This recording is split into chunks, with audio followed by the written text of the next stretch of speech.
हाल ही में मेरे पास बहुत सारे मैसेजेस प्राप्त हुए। मैसेजेस थे मनीष कश्यप को लेकर।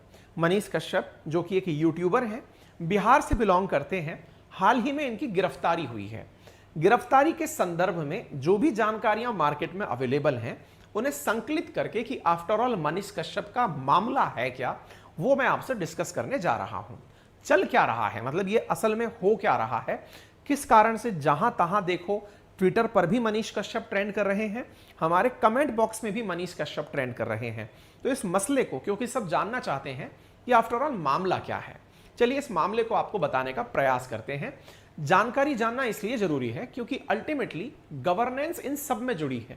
क्योंकि मनीष कश्यप गिरफ्तार हो चुके हैं, जुडिशियल कस्टडी में जा चुके हैं। तो जुडिशियल कस्टडी होती क्या है, हमने एक बार पहले भी आपसे चर्चा की थी। किन मामलों में इन्हें गिरफ्तार किया गया है, तो वो आईपीसी की धाराएं आपको जानना जरूरी होना चाहिए। आपकी अवेयरनेस ना केवल सामाजिक रूप से, बल्कि यदि आप किसी भी प्रकार के मतलब सिक्योरिटी सर्विसेज के एग्जाम्स दे रहे हैं, फॉर एन एग्जाम्पल अगर आप पुलिस के एग्जाम दे रहे हैं, लॉ की तैयारी कर रहे हैं, क्लैट की तैयारी कर रहे हैं, तो आपके वो काम के हो सकते हैं। ठीक है, चलिए फिलहाल हम मुद्दे पर आते हैं।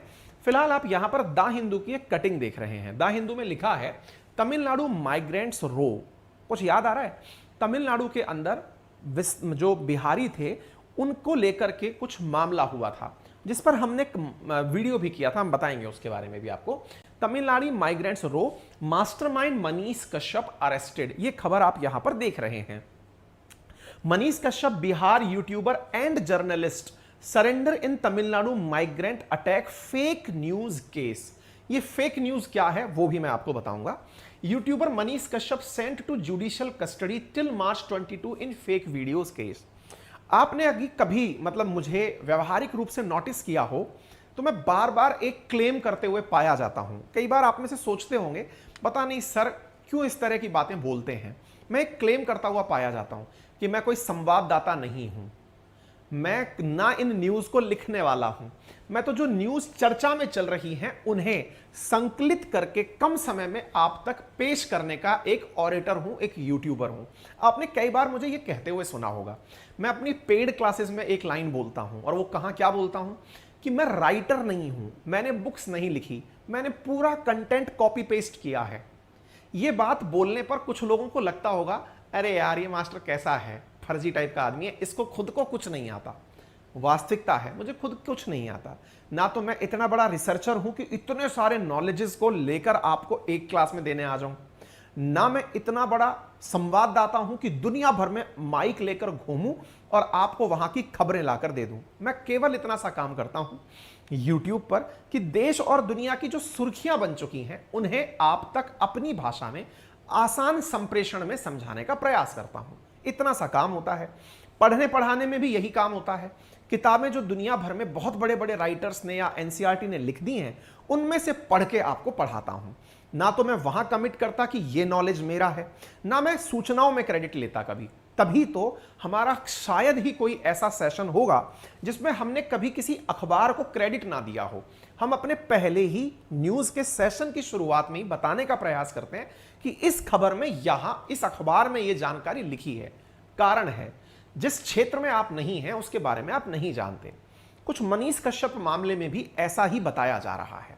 क्या बताया जा रहा है? मनीष कश्यप मामले में बताया जा रहा है कि ये यूट्यूबर जो हैं इन्होंने एक फेक न्यूज क्रिएट कर दी। फेक न्यूज से मतलब क्या था?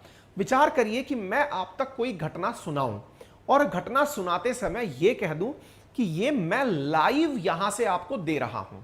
जब ओरिजिनल कंटेंट मेरा होगा तो ओरिजिनल कंटेंट की जिम्मेदारी भी मेरी होगी, और जब जिम्मेदारी मेरी होगी और वो जिम्मेदारी गलत होगी या सही होगी, इससे जवाबदेही मेरे ऊपर तय होगी। तो ये जो प्रक्रिया है मनीष कश्यप के केस में, वो क्या है वो फेक केस, अब मैं आपको उस पर लेकर चलता हूं। देखिए, मनीष कश्यप जो नहीं जानते हैं जान लें, यूट्यूब पर बहुत चर्चित चेहरे हैं। इनके द्वारा एक सच तक करके यूट्यूब चैनल रन किया जाता है। सच तक ही है अगर मैं सही हूं। आप नाम इनका अपने आप में मतलब इनके ब्रांड नेम से ज्यादा बड़ा है, और बहुत युवा इनके जबरदस्त फैन हैं। मतलब बिहार के युवाओं में इनका जबरदस्त क्रेज भी है और पूरा देश इनके बेबाक अंदाज को यूट्यूब पर पसंद करता है। लेकिन फिलहाल ये सुर्खियों में क्यों आए हैं तो मैं आपको बताता हूं। आपको याद होगा आज से 2 हफ्ते पहले एक मामला बड़ा ट्रेंड में था। क्या था कि तमिलनाडु से डरकर भाग रहे हैं हिंदी भाषी लोग। हमने जब ये आपको थंबनेल दिया था तो इसमें एक एक्सक्लेमेटरी मार्क लगाया था। एक्सक्लेमेटरी मार्क का मतलब है क्या ये सही है। एक्सक्लेमेशन का मतलब होता है कि क्वेश्चन है आपके मन में, विस्मय है आपके मन में, क्या ये सही है, जानिए क्या है मामला। इस तरह से हमने एक मामला कवर किया था जिसमें आपको कुछ तस्वीरें दिखाई थी। लेकिन आपने यदि पूरा अगर आज समय निकालें तो आप इस वीडियो को जरूर सुनिएगा, जो मैंने कवर किया था उसे सुनिएगा। उसमें हमने सेशन के दौरान जितनी भी न्यूज कटिंग्स थी या जो भी वीडियोस थे उसमें एक ही बात बार बार दोहरा रहे थे। हम क्या दोहरा रहे थे कि इनकी सत्यता मैं प्रमाणित नहीं करता। अगर आप सुनेंगे दोबारा तो पता चल जाएगा। आप तो 2 वीक पुराना है ना, एक बार सुनिएगा इसे। क्यों नहीं? क्योंकि असल में साथियों वीडियो आजकल बड़े ही तरीके से एडिट होकर के भी आते हैं और यही कारण था कि बिहार और तमिलनाडु सरकार लगातार अपनी पुलिस के माध्यम से यह दुनिया को बता रही थी कि जो बिहारियों के साथ तमिलनाडु में हो रहा है उनमें से फेक न्यूज का अमाउंट ज्यादा है। यानी जो बिहारियों के साथ तमिलनाडु में घटनाएं घटित हो रही हैं वो दुनिया को बरगलाने की घटनाएं ज्यादा हैं, रियलिटी कम है। ये जब बातें निकलकर आने लगी, बहुत सारे राजनीतिक नेताओं के बयानबाजी भी आए। सब राजनेताओं ने यह जिज्ञासा जाहिर की कि यदि ये सच है तो पुलिस को इस पर कार्रवाई करनी चाहिए। तमिलनाडु ने अपनी तरफ से स्पष्टीकरण दिया, बिहार सरकार ने अपनी तरफ से स्पष्टीकरण दिया। मनीष कश्यप इस मामले में इस घटना की रिपोर्टिंग करने के लिए निकल पड़ते हैं और जब वो निकल पड़ते हैं तो उन पर अब जो आरोप लगा है वो ये कि उनके एक सहयोगी ने, अब सहयोगी कौन, जैसे मैं जो आपको ये जानकारी दे रहा हूं तो कैमरा खुद से खड़ा है, कैमरा मैन पकड़कर नहीं खड़ा है। लेकिन जब आप लाइव रिपोर्टिंग में जाते हैं तो आपके साथ में कोई कैमरा पर्सन भी होगा, आपकी टीम भी होगी और आपके साथ कुछ जानने वाले भी होंगे। कहा जा रहा है कि मनीष कश्यप ने बिहारियों के साथ हो रहे अत्याचार को कवर करने के लिए एक फेक वीडियो बनाया और उसमें जिन लोगों का उपयोग किया वो असल में बिहार में ही थे, वो तमिलनाडु थे ही नहीं। बिहार के ही किसी एक क्षेत्र में वो लोग बताए गए थे कि ये इस कमरे में थे और यहीं पर यह वीडियो शूट हुआ है। जैसे फिल्में आपको ये एहसास दिलाती हैं कि वो जंगल में शूट हुई होंगी। जैसे एवेटार करके जो फिल्म आई थी, अवतार जिसे अपन जानते हैं, उनके बारे में क्या करते हैं अपन कि ये स्टूडियो में शूट हुई होती है लेकिन लगता ऐसा है कि इन्हें जंगल में शूट किया गया है। एग्जैक्टली ऐसे ही इस वीडियो के बारे में बताया गया कि देखकर प्रतीत ये हुआ कि ये तमिलनाडु का है, लेकिन जब सच जाना गया तो पता चला कि ये बिहार में ही शूट हुआ है और बिहार में उनके किसी जानने वाले ने इसे शूट किया है। इसके चलते मनीष कश्यप पर, चूंकि उन्होंने उस फेक वीडियो को प्रमोट किया था, इस वजह से उनके ऊपर जाली न्यूज फैलाने का केस दर्ज हुआ। नंबर 1 ये तो था नंबर 1 मामला। नंबर 2 मामला क्या हुआ, तो ये जानकारी जब बाहर निकलकर आई तो बिहार सरकार की इकोनॉमिक ऑफेंस यूनिट जो पुलिस की है उसने इनके घर पर, इनके अकाउंट पर छापे मारे। घर पर जब छापा मारा, घर पर छापा मारा से मतलब क्या है, इनके खिलाफ कुछ केसेस और भी थे जिनके चलते इनके खिलाफ अरेस्ट वारंट जारी किया गया। जब बार बार पुलिस के द्वारा इन्हें बुलाया गया और ये नहीं पहुंचे तो यहां की आर्थिक अपराध शाखा के द्वारा इनके खिलाफ कार्रवाई करते हुए इनके अकाउंट्स को सीज किया गया और इनके घर को कुर्क किया गया। कुर्क करने का अर्थ है कि जो भी इनके द्वारा किए गए गलत कार्य हैं, जो गलत न्यूज फैलाई गई है, उससे हुआ जो नुकसान है उसकी भरपाई इनके घर को और इनके सामान को बेचकर की जाएगी। इससे हुआ क्या, इससे लोगों के मन में 2 प्रकार की भावनाएं आई। पहली भावना कि चूंकि मनीष कश्यप ने उस मसले को उठाया था जिसमें बिहार सरकार की किरकिरी हो रही थी। किरकिरी कैसे हो रही थी, क्योंकि बिहार सरकार से वो लगातार प्रश्न कर रहे थे कि बिहार के लोग बाहर क्यों जाते हैं। हमने भी इस वीडियो में जब आपके सामने एनालिसिस दिया था तब ये कहा था कि ऐसी नौबत क्या है कि बिहार का युवा जो इतना टैलेंटेड है, दुनिया भर में जिसका परचम लहरा रहा है, वो आफ्टर ऑल बाहर जाकर नौकरी कर क्यों रहा है। जिम्मेदारी तय करने के लिए युवाओं को आगे आना चाहिए और सरकार के साथ संवाद करना चाहिए कि हमें बाहर जाने की नौबत ना आए, आप हमारे लिए यही उद्योग धंधे क्यों ना लगवा लें। इसी तरह से मनीष कश्यप ने भी माइग्रेंट्स के मुद्दे पर लोगों में एक अवेयरनेस का कैंपेन अपने माध्यम से चलाया और जो वो प्रक्रिया उन्होंने चलाई उस वजह से सरकार पर दबाव बना। ये इनके फॉलोअर्स भी जानते हैं और ये बात मानते हैं। अब यहां पर प्रतिक्रिया में बिहार सरकार ने मनीष कश्यप पर कार्रवाई की। ये फिलहाल मनीष कश्यप के फॉलोअर्स और उनको जो सही मानते हैं उनका मानना है। उनका मानना है कि मनीष कश्यप ने चूंकि अपनी बात को इतना पुरजोर तरीके से रखने में एक वीडियो यदि फेक भी था, हालांकि फेक की पुष्टि मनीष कश्यप खुद तो नहीं कर रहे हैं, लेकिन जो जांच एजेंसीज हैं उनका मानना है अगर वो वीडियो फेक है, माइग्रेंट का मुद्दा एग्जिस्ट ही नहीं करता था, यदि कोई इस बात को बोलता है तब तो वो सरासर गलत है। चूंकि बिहार के राजनीति में इवन बहुत सी जगह राजनेताओं ने इस मुद्दे को सरकार के खिलाफ उठाया है।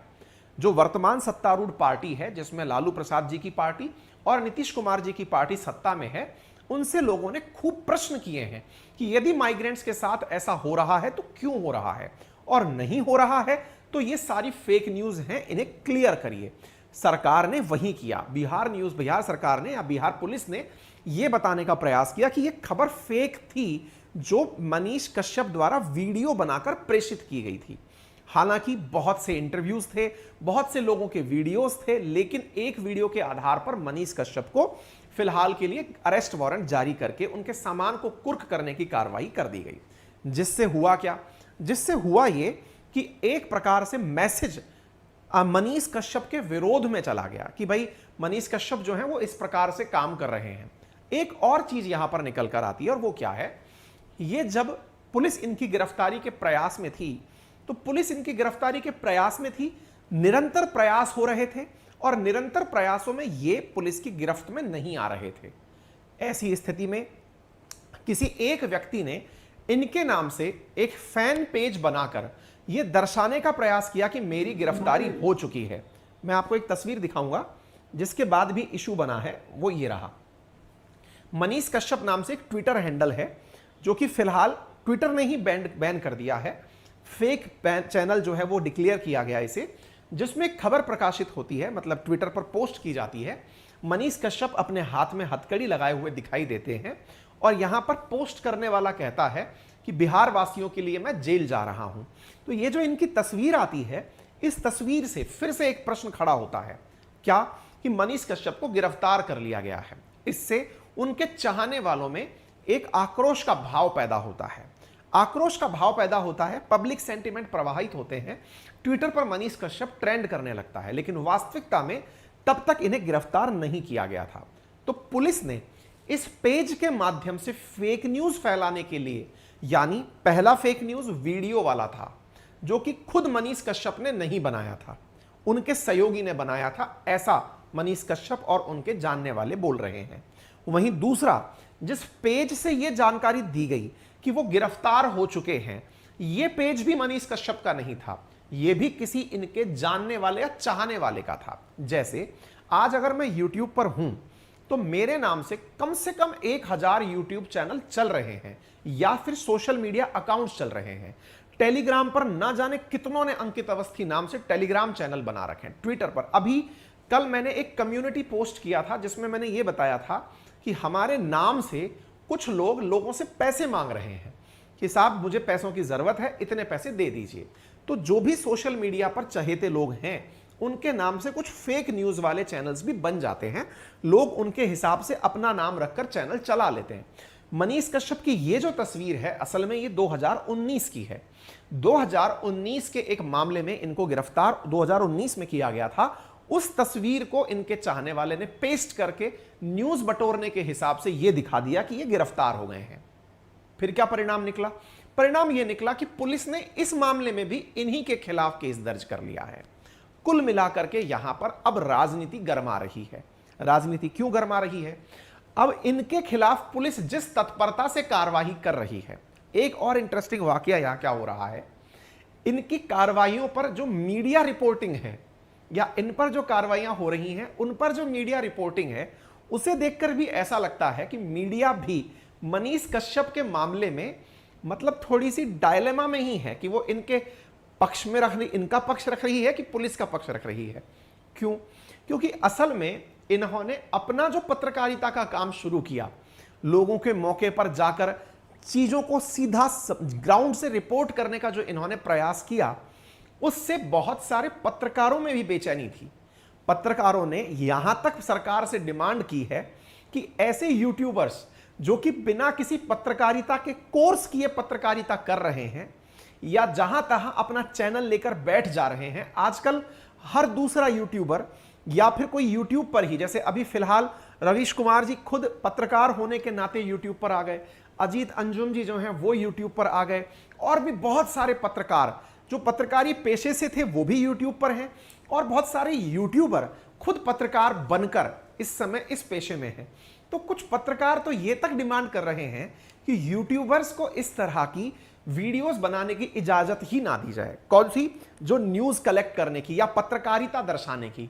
पत्रकारिता का काम निश्चित लोगों तक ही सीमित रहना चाहिए। इस वजह से जो मनीष कश्यप की गिरफ्तारी है, इसको भी पत्रकार मतलब इस तरह से नहीं दिखा रहे कि पत्रकार गिरफ्तार हुआ है, यूट्यूबर गिरफ्तार हुआ है। जबकि मनीष कश्यप जबकि अपने आप को सन ऑफ बिहार बताते हैं और अपनी सच्ची पत्रकारिता कि वो ग्राउंड पर मुद्दे उठाकर लोगों के सामने रख रहे हैं, उनके प्रति आप अगर यदि यूट्यूब पर थोड़ा सर्च करेंगे तो उनकी जो फैन फॉलोइंग है बिहार में ही नहीं, जहां भी वो जाते हैं वो काफी अच्छी है। मतलब लोग उनको दिल से पसंद करते हैं, उनके काम को पसंद करते हैं। लेकिन आज जिन दो कामों के ऊपर उन पर कार्रवाई हुई है, उससे यहां पर एक राजनीतिक प्रतिद्वंदिता भी निकल कर आती दिखाई देती है। वो क्यों है? क्योंकि असल में ये पहले भी चुनाव लड़ चुके हैं।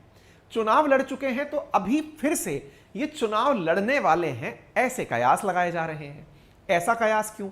क्योंकि असल में इनके जितने भी वीडियोस हैं, इसको विपक्ष, वहां की जो सरकार या फिर वो कहिए वो लोग जो इनके खिलाफ हैं, वो इन्हें एजेंडावादी बताते हैं। ये किसी पर्टिकुलर एजेंडा के तहत ऐसा करते हैं। जैसे वर्ष 2019 में जब ये गिरफ्तार हुए थे, तब इनके साथ जो कारण जुड़ा था वो ये कि बिहार में ही कोई कश्मीरी जो लोग थे वो दुकान चला रहे थे। तो पुलवामा हमले के बाद में इन्होंने उन कश्मीरियों की दुकान बंद करवाने का काम किया था कि तुम लोग यहां पर ऐसा कैसे कर सकते हो। उस मामले में इन्हें उस समय गिरफ्तार किया गया था। इनके जो समर्थन में लोग आए हैं, उनके भी अगर आप ट्वीट देखें तो वो एक मतलब पार्टी और पार्टी के साथ साथ अगर आप इसे बीजेपी इंक्लाइंड देखें, भगवा के साथ में इनका कनेक्शन देखें, तो ऐसा फील होता है कि भगवा समर्थक हैं मनीष कश्यप। भगवा अर्थात बीजेपी, और बीजेपी जो कि इस समय बिहार में अपोजिशन में है। तो कुल मिलाकर बात यह है कि इनका काम सरकार से प्रश्न पूछना है। जैसे रवीश कुमार जी सरकार से जब प्रश्न पूछते हैं तो फील यह होता है कि वो कांग्रेस समर्थक हैं, क्योंकि यह माना जाता है जो प्रश्न करने की जिम्मेदारी है वो केवल अपोजिशन की है। ऐसी स्थिति में यदि कोई पत्रकार पूछता है तो पत्रकार को पार्टी से जोड़ दिया जाता है कि ये या तो बीजेपी के हैं या ये आम आदमी पार्टी के हैं। ठीक इसी प्रकार से मनीष कश्यप जब वहां पर प्रश्न पूछते हैं लोगों के साथ ग्राउंड रिपोर्टिंग करते हुए बिहार में, तो इनके केस में भी इन्हें इस तरह से जोड़ दिया जाता है कि ये किसी अपोजिशन पार्टी की तरफ से कार्य कर रहे हैं, सरकार को नीचा दिखाने का कार्य कर रहे हैं। इसी के चलते इन पर कार्रवाई हुई है, ऐसा इनके जानने वाले और चाहने वाले कहते हैं। यहां पर जो आप खबर देख रहे हैं, जैसे डॉक्टर प्राची साध्वी हैं, उन्होंने कहा एवरी सनातनी retweet and support A nationalist nation with Manish Kashyap. यहां पर आप बहुत सारे लोगों को देख सकते हैं जो कि अपने ट्वीट, ये योगी देवनाथ हैं, एवरी सनातनी retweet and support A nationalist. इस प्रकार से इनके समर्थन में बहुत सारे रीट्वीट्स हो रहे हैं, ट्विटर पर ट्रेंड कर रहा है। मनीष कश्यप लगातार कई दिन से ट्विटर पर ट्रेंड तो कर ही रहे हैं, यूट्यूब पर भी इस समय सुर्खी बने हुए हैं। ठीक है, तो आप लोगों को घटनाक्रम समझ में आ गया होगा। कहां से शुरू हुआ था? इस मसले से शुरू हुआ था। इस मसले में इनकी एक रिपोर्टिंग जिसमें यह कहा गया कि इन्होंने एक वीडियो फेक बनाकर शो किया है, वो वीडियो सबसे बड़ा बवाल का कारण इनके लिए बना। हालांकि मनीष कश्यप अब तक भी यही बोलते पाए गए हैं कि वो वीडियो मैं कहां हूं, उस वीडियो में मेरे किसी सहयोगी ने बनाया है। वही वाली बात, अगर मैं कोई यहां पर कंटेंट आपको दिखा दूं, उस कंटेंट में किसी प्रकार की टीम का काम हो, तो जिम्मेदारी तो नैतिक रूप से मेरी आती है, लेकिन कार्रवाई भी तुरंत मेरे ऊपर हो जाएगी। यही मनीष कश्यप का सवाल है। ठीक इसी प्रकार से ये जो न्यूज थी, इस न्यूज के खिलाफ, क्योंकि असल में इससे बिहार और तमिलनाडु, इन दोनों के बीच में काफी ज्यादा लोगों में एक नफरत का भाव पैदा हो गया था माइग्रेंट्स को लेकर के कि ये कैसा कर सकता है, तमिलनाडु ऐसा क्यों कर रहा है। इस मसले में प्रश्न खड़े सरकार पर भी हुए थे। ये बार बार मनीष कश्यप जो आरजेडी है उनके नेता तेजस्वी यादव से सवाल पूछ रहे हैं कि आप ही के सरकार में, एक वीडियो है इनका वो भी काफी वायरल हो रहा है, ये तो है इनकी गिरफ्तारी के समय, जिस समय मनीष कश्यप गिरफ्तार होने के बाद थोड़े दुखी दिखाई पड़ रहे हैं पुलिस के साथ जाते हुए। ये इनके साथ वाले सपोर्टर्स इन्हें दिलासा दिला रहे हैं कि आप परेशान ना हो। ठीक इसी प्रकार से सन ऑफ बिहार के नाम से जो मनीष कश्यप हैं, इनकी कुछ जानकारियां नेट पर जो प्राप्त हुई उनसे पता चला कि इनका नाम त्रिपुरारी कुमार तिवारी है और ये 2020 में बिहार के चंदपटिया विधानसभा क्षेत्र से भी चुनाव निर्दलीय रूप से लड़ चुके हैं। ठीक है, अच्छा, इसके अलावा एक वीडियो, अगर गिरफ्तार हुआ मैं तेजस्वी यादव जी, चैलेंज, आप जितना मेरा कुंडली खंगा लेंगे उससे 100 गुना ज्यादा कुंडली मैं आपका खंगा लूंगा। अब इस प्रकार से ये ना एक प्रकार का इनका जो बयानबाजी है कि यदि मैं गिरफ्तार हुआ तो आप जितना मेरा कुंडली खंगालेंगे, मतलब कुंडली से अर्थ क्या है कि इसने कब कब क्या किया, कैसे किया, जानकारी जुटाओ, पुलिस पूरी लगा दो। एग्जैक्टली ऐसे ही अब ये कह रहे हैं कि यदि मैं गिरफ्तार हुआ तो आपकी भी पूरी कुंडली खंगालूंगा। इसका मतलब क्या हुआ कि आप तेजस्वी यादव को चैलेंज कर रहे हैं। और इन्होंने उदाहरण देते हुए किसी एक डॉक्टर का केस बताया कि एक व्यक्ति हॉस्पिटल गया और वहां जाकर के उस व्यक्ति ने ऑपरेशन किसी और चीज का कराना था और उसका ऑपरेशन किसी और चीज का कर दिया। तो जब आप खुद स्वास्थ्य मंत्री हैं तो क्या आप इस बात की जिम्मेदारी लेंगे कि आपके ही डॉक्टर ने, जो सरकारी है, उसने गलत काम किया तो आपके भी साथ वैसा ही होना चाहिए जो मेरे साथ हो रहा है। इनका कहना है कि यदि मेरी टीम ने कुछ गलत किया तो आप मुझे गिरफ्तार कर रहे हैं। ठीक है, अगर ऐसा है तो आपके डॉक्टर ने किसी एक और ऑपरेशन था, उसकी आपने नसबंदी करके उसको भेज दिया, डॉक्टर के खिलाफ कार्रवाई के नाम पर क्या अपने खिलाफ आप कार्रवाई करेंगे? तो ये जो प्रश्न है, ये प्रश्न इस तरह से पूछ करके लोगों को गजब तरीके से मोबिलाइज करने में कामयाब हो रहे हैं। देखिए, इस मसले पर अगर आप ये जानना चाहें कौन सही कौन गलत, ये फैसला आप अगर कोर्ट पर छोड़ दें तो बेहतर है। लेकिन चूंकि सोशल मीडिया का जमाना है, सोशल मीडिया पर तुरंत खबरें बाहर आती हैं, तुरंत खबरों का प्रसार होता है। ऐसी स्थिति में आपसे केवल इतना सा गुजारिश है, संयम बरतें। कारण किस कारण से संयम बरतें? देखिए, जब लॉ एंड ऑर्डर की बात लागू होती है ना, उस समय फेक न्यूज से जरूर बचें। संभव है कि आपके इस भावना को कोई गलत प्रकार से प्रयोग में ले ले। ना तो मनीष कश्यप को पता होगा क्योंकि वो तो जुडिशियल कस्टडी में चले गए। By the way, judicial custody क्या होती है? देखिए, इन पर जिन धाराओं के तहत मामला दर्ज किया गया है वो 153A, 505, 153B और 120B के तहत।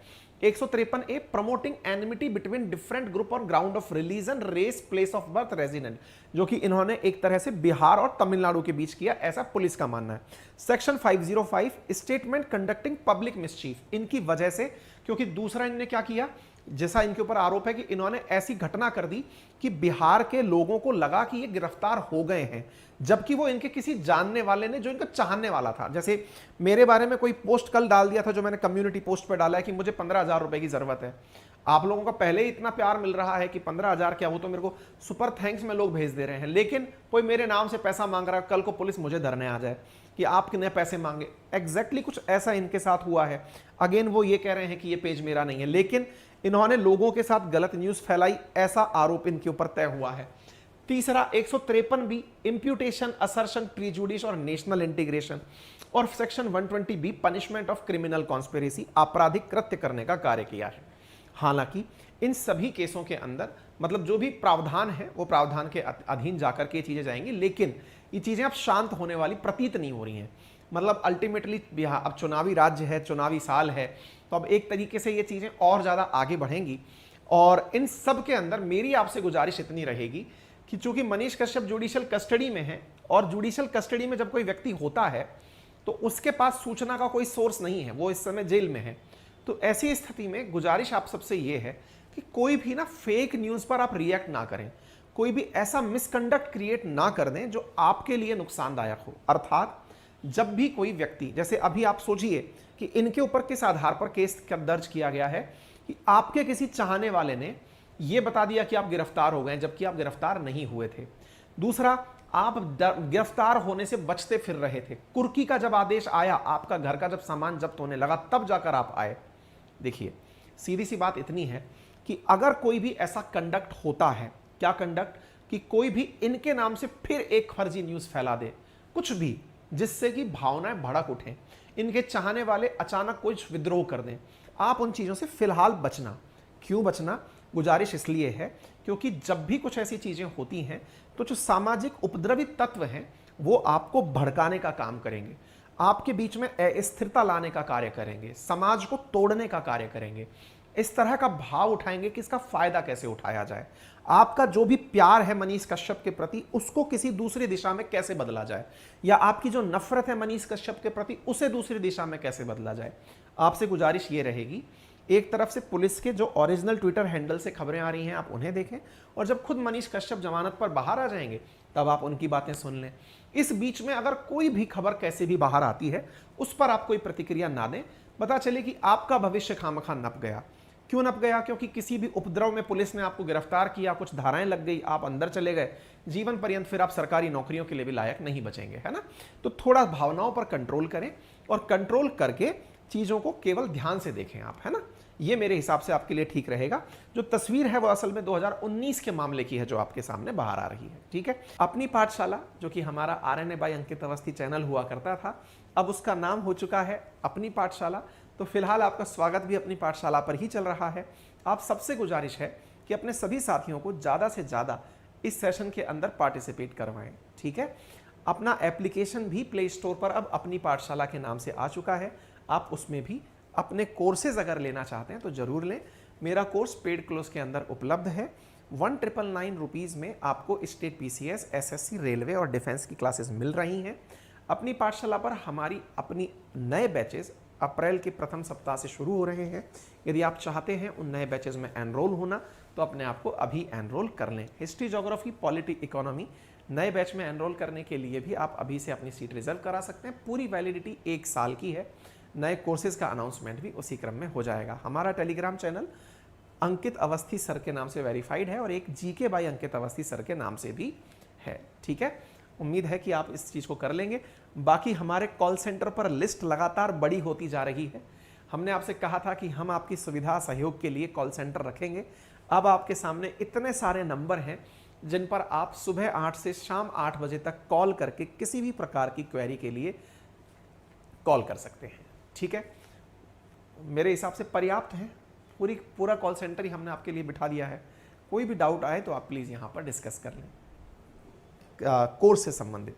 Thank you so much. अपना ख्याल रखें, बड़ों का सम्मान करें, छोटों को प्यार दें, अपना व्यक्तित्व इस प्रकार से विकसित करें कि महिलाएं आपके साथ सुरक्षित और सम्मानित महसूस करें। धन्यवाद।